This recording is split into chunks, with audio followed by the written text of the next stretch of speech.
முதலமைச்சர் விஜய் தலைமையில் நடைபெற்ற அமைச்சரவை கூட்டம் நிறைவடைந்திருக்கிறது. என்னடா பொதுக்குழு செயற்குழு இந்த நாய்ங்க பண்ற இம்சை தாங்க முடியல. கூட்டம் சரியாக 1 மணி நேரம் 25 நிமிடங்கள் நடைபெற்று முடிந்திருக்கிறது. அப்படி என்னதானா பேசுவீங்க? ஒரு முக்கியமான விஷயமா பேசிட்டு இருந்தோம். என்ன பேசிருப்பானுங்க? எந்த தெருவுல எந்த பொண்ணு இருக்கான்னு பேசிருப்பானுங்க. வெற்றி தமிழகத்தின் தொலைநோக்கு திட்டங்களாக ஒவ்வொரு துறைக்கும் சுமார் ஒரு 436 திட்டங்களை முதல்வர் வந்து கொடுத்திருக்கிறார். எப்படி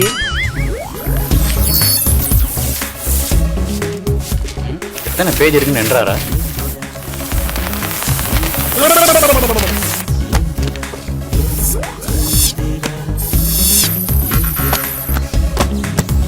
வேற புக்ஸ் இருக்கா? அமைச்சரவை கூட்டத்துல 436 திட்டங்களை வெறும் 75 நிமிஷத்துல ஆலோசனை செஞ்சிருக்காங்க. இத கணித வாய்ப்பாடுல போட்டு பார்த்தா நமக்கு 10.3 வினாடிகள் வருது. ஒரு திட்டத்தோட பெயரை சொல்லி முடிக்க கூட இது பத்தாது.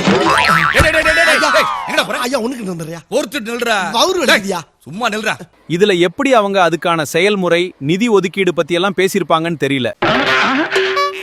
திட்டங்களை பத்தி ஆலோசிக்க சொன்னா வினாடி வினா நிகழ்ச்சி நடத்தி விளையாண்டுகிட்டு இருக்காங்க.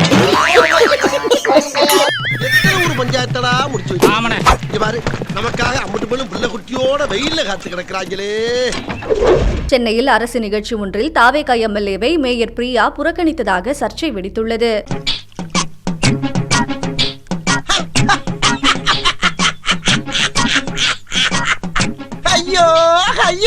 என்ன தம்பி என்னாச்சு? கை நீட்டினா அவங்க கை நீட்டு அவாய்ட் பண்ணிட்டு பக்கத்துல இருக்கிறவங்க கிட்ட கொடுத்தாங்க. ஏண்டி இதுலதான் இப்ப உனக்கு கௌரவ குறைச்சலா போச்சா? அந்த இடத்துல என்னை இன்சல்ட் பண்ணணும்னு பாக்குறாங்க. அந்த இடத்துல அவங்க இன்சல்ட் பண்ற இடத்துல நான் இல்ல. எனக்கு நிறைய வேலை இருக்கு. எனக்கு நிறைய வேலை இருக்குன்னு தெரிஞ்சுக்கிட்டு வலுக்கட்டாயமா உங்களுக்கு. இது தொடர்பாக செய்தியாளர் எழுப்பிய கேள்விக்கு பதிலளித்த மேயர் பிரியா, மேயருக்கு பிறகு IAS அதிகாரி தான் குத்துவிளக்கு ஏற்ற வேண்டும் என தெரிவித்ததோடு எம்எல்ஏவுக்கு புரோட்டோகால் தெரியவில்லை எனவும் கூறினார். ஃபர்ஸ்ட் ஆஃப் ஆல் வந்து என்ன சொல்லிட்டு வந்திருக்கேன், எனக்கு புரோட்டோகால் தெரியல. ஓகே, புரோட்டோகால் தெரியல தான்.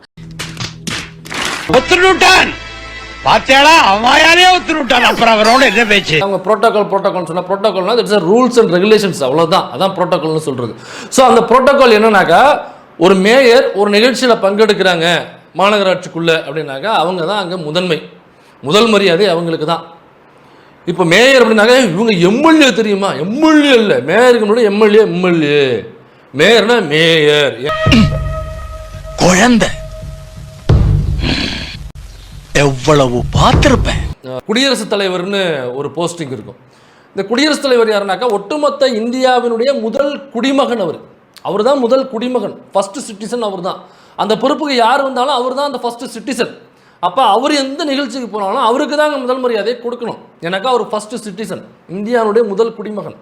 அதே மாதிரி மேயர் அப்படிங்கிறவங்க இந்த மாநகராட்சியினுடைய முதல் குடிமகன். அப்போ இந்த மாநகராட்சிக்குள்ளே என்னென்னலாம் நிகழ்ச்சிகள் நடக்குதோ அந்த நிகழ்ச்சிக்கு புரோட்டோகால் படி அந்த மேயர் போகணும் அந்த நிகழ்ச்சிக்கு அப்படின்னாக்கா அங்கே அந்த மேயருக்கு தான் முதல் மரியாதை செலுத்தணும். இவ்வளவு நாளா இது தெரியாம போச்சு. புரோட்டோகால் தெரியல அப்படின்னு உங்களை அட்ரஸ் பண்ணும்போது உங்களுக்கு எப்படி என்ன தோணுச்சு? ஆக்சுவலா புரோட்டோகால் தெரியல, பட் ஆனா எனக்கு நிறைய தெரியாது. கொள்ளடிக்க தெரியாது, மக்களோட பணத்தை சுரண்ட தெரியாது. நீ அநியாயமா நயன்தாராமன் நடிக்கிற பாரு. பொய் சொல்ல தெரியாது. இதுவே போய்தான். ரிப்பனை நீங்க ஃபர்ஸ்ட் கட் பண்ணிட்டீங்க. அப்படி முந்திட்டு போய் தான் நம்ம தெரியணும்னு அவசியம் இல்லை. அப்படி முந்திட்டு போய் தான் நம்ம தெரியணும்னு அவசியம் இல்லை. எங்க ஒருக்கா சொல்லு. அப்படி முந்திட்டு போய் தான் நம்ம தெரியணும்னு அவசியம் இல்லை. இதெல்லாம் பேர் எனக்கு தெரியுமா? நம்மளோட கேரக்டரும் நம்மளோட ஒர்க்கும் தான் நம்மள வந்து முன்ன காட்டுமே. நல்லா இருக்கு ராஜா, ஒர்க்கு நல்லா இருக்கு. இப்படியே மைண்டன் பண்ணு. ஒரு பேத்து குழந்தை பிறந்த பிறகு எப்படி பேரு யோசிச்சீங்க? சரித்திரத்தில் எப்படி இடம்பெற செய்வது என்று நினைத்துக் கொண்டே கழிவறையில் நான் அமர்ந்திருக்கும் போது கணநேரத்தில் என் ஞானத்தில் உதயமானது இந்த ஓவியம். கட்சி சார்பாவே கட்சி பேரே ஜனநாயகன் வைக்கலாம் அப்படி. என்னதுங்க? தளபதியோட லாஸ்ட் படம் அப்படின்றதுனால அதோட ஞாபகார்த்தமா ஜனநாயகன் வைக்கலாம் அப்படின்னு தான் யோசிச்சுட்டேன். முன்சாமி எப்படி இருக்கு? நல்லா ஃபீல் பண்ணலாம் மாஸ்டர். Excuse me. என்ன சொன்னீங்க? Excuse me. சூப்பர். ஒரு நிமிஷம். Excuse me. சாப்பிடா. Excuse me. தூக்குறா. எக்ஸ்கியூஸ் மீ உள்ளேனையா சூப்பர் மாஸ்டர் மாஸ்டர் கேளுங்க மாஸ்டர் சூப்பர் மாஸ்டர் இதே நான் வைக்க போறேன் ஆமா மாஸ்டர் கார்மெண்ட் வர போறோம் கரெக்ட்டா இருக்கும் ஏய் நான் பெத்த மகனே அதனால தளபதி எடுத்துட்டு தமிழ் வெற்றி கொண்டான்னு வச்சுட்டு நானும் பாதிக்கப்பட்ட எத்தனையோ பேரை சரி பண்ணிருக்கேன் ஆனா இப்படி ஒரு கேஸை என் வாழ்க்கையிலேயே பார்த்ததில்ல. இவங்க என்னன்னா மக்கள் கிட்ட வந்து இவங்க ஆட்சிக்கு அப்புறம் இந்த மாதிரிலாம் நடக்குது அப்படின்றது உருவாக்குறதுக்காக தான் இந்த சதி வேலையை பண்ணி அவங்க ஆட்களே வீதியில வேலை செய்யறவங்களுக்கு காசு கொடுத்து இந்த மாதிரி கட் பண்ணி வை எதனா கேட்டா அந்த ஃபால்ட்டை சொல்லணும் அப்படின்னு சொல்லி வச்சிருக்காங்க. குண்டு பல்பு அண்ட புழு புழுகுது கலாய்க்காத பால்சாமி. முதல்வர் மேடை போட்டு திமுக தான் காரணம் அப்படின்னு சொல்றாரு. சட்டமன்ற உறுப்பினர் ஒரு தொலைக்காட்சி பேட்டியில இந்த கரண்ட் கட்டுக்கலாம் திமுக தான் காரணம் அவங்களோட சதி வேலை அப்படின்னு சொல்றாங்க. டேய் என்னடா இப்படி வியாபாரம் பண்றீங்க? முதல்வருக்கும் சட்டமன்ற உறுப்பினருக்கும் எப்படி நான் புரிய வைப்பேன்? இப்ப தாவேக ஆட்சி தான் நடக்குது. ஆமா மறந்தே போச்சுடா. இந்த மாதிரி ஒரு குற்ற சம்பவம் நடக்கும்போது அதை அவங்க தான் ஆக்ஷன் எடுக்கணும். இவ்வளவு நேரம் கேஸ் ஃபைல் பண்ணிருக்கணும், சம்பந்தப்பட்ட நபரை அரெஸ்ட் பண்ணிருக்கணும், அந்த மாதிரி சட்டவிரோதமா நடக்கிற நபரை ஜெயில தூக்கி போட்டுருக்கணும். முதலமைச்சருக்கு அடிக்கடி நீங்க முதலமைச்சர் ஆயிட்டீங்க நீங்க ஞாபகப்படுத்தணும் போல இருக்கு. எங்கேயாச்சும் ஒரு கூட்டம் போட்டு நம்ம தலைவர் எங்கேயாச்சும் ஒரு கூட்டம் போட்டு ஏதாச்சும் பேசணுமா? அந்த வெற்றியை நீங்க கொச்சைப்படுத்தினா பெண்களை கொச்சைப்படுத்தியதா அர்த்தம். ஊழல் இன்வெஸ்ட் பண்ண முடியாது, அதை கிளீன் பண்ணியாச்சு. வங்கி கடனில் இருந்த நிலத்தை மீட்டு தருவதாக கூறி 72 லட்சம் ரூபாய் மோசடி செய்த புகாரில் தூத்துக்குடி மாவட்டம் ஏரல் நகர தமிழக வெற்றிக் கழக செயலாளர் ராஜா மற்றும் அவரது மனைவி பொன் தெய்வம் ஆகியோரை போலீசார் கைது செய்துள்ளனர். உனக்கெல்லாம் வெக்கமே இல்லையா? எரிச்சல் வருது, ரத்தம் கொதிக்குது உன்னை பார்க்க. மாண்புமிகு முதலமைச்சர் கெட்ட பேர் வரணும்னு சொல்லிட்டு இந்த உள்ளாட்சி துறையில எந்த குப்பை எடுக்க விடுறதில்ல, தண்ணி விடுறது இல்ல, கரண்ட வேணுங்கனே கட் பண்றது, இதெல்லாம் செய்து யார் தெரியுமா? திமுகவுடைய உள்ளாட்சியில கூடிய மேயர்கள். இவன் சரியான பைத்தியம் இல்ல, சரியாகாத பைத்தியம்டா. திரு உதயநிதி அவர்களே, உங்க நெத்தி முன்னாடி சேலஞ்ச் பண்றேன். இன்னும் 8 மாசத்துல உள்ளாட்சி தேர்தல் நடக்க போகுது. 8 மாசத்துல அத சொல்லுவா இவ்வளவு தூரம் வந்த தைரியம் இருந்தா, தில் இருந்தா, 75 வருஷம் திமுகவா இருந்தா, பெரிய ஆழமா இருந்தா என்ன சொல்ல வர? 25 மேயர்ல ஒரே ஒரு மேயரை ஜெயிச்சிருங்க. ஒரு மேயர். ஐயோ சாமி வேற கூட்டு போங்கடா, கோவத்துல போட்டுற போற. இது நேரடியா எதிர்த்து ஸ்ட்ரெயிட்டா நெத்திய பார்த்து பின்னாடி பார்த்து பேசுறது இல்ல. உதயநிதியோட முகத்துக்கு நேரா என் கையடைய சுண்டு வர வச்சு காமிக்கிறேன். உதயநிதியோட முகத்துக்கு நேரா என் கையடைய சுண்டு வர வச்சு காமிக்கிறேன். இருக்கிற தைரியத்துல தானே அவன் பேசிட்டு போனா.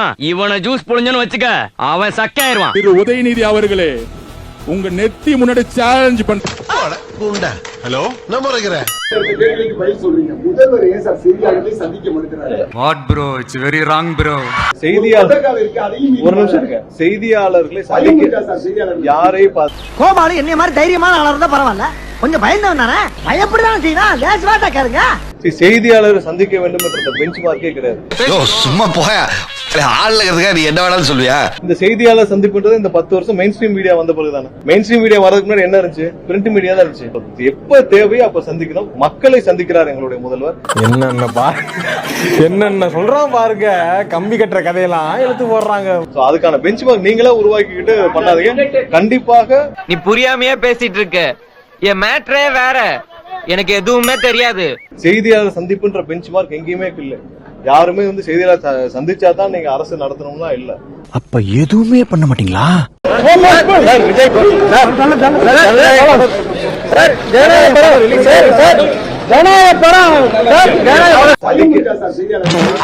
கண்டிஷன்ஸ்க்கெல்லாம் ஏத்த மாதிரி பையன் கிடைப்பானு தெரியல, ஆனா உன் மனசுக்கு பிடிச்ச மாதிரி ஒரு நல்ல பையன் கண்டிப்பா கிடைப்பான். இல்ல நீ என்னதான் லவ் பண்ணணும்னு அவசியம் இல்ல, ஆனா இந்த மாதிரி போட்டு போட்ட தேவாங்க கூட சுத்தாத மீரா. ஸ்டார்ட் பண்ணு.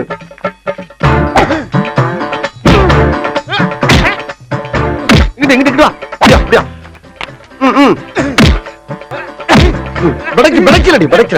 மண்டையில மட்டும் அடிச்சிடாத, குலக்கேசல் உள்ள போயிருவேன். சரியா? உங்க வீட்டு பிள்ளையா நினைச்சு எல்லாரும் என்னை மன்னிச்சிருக்க.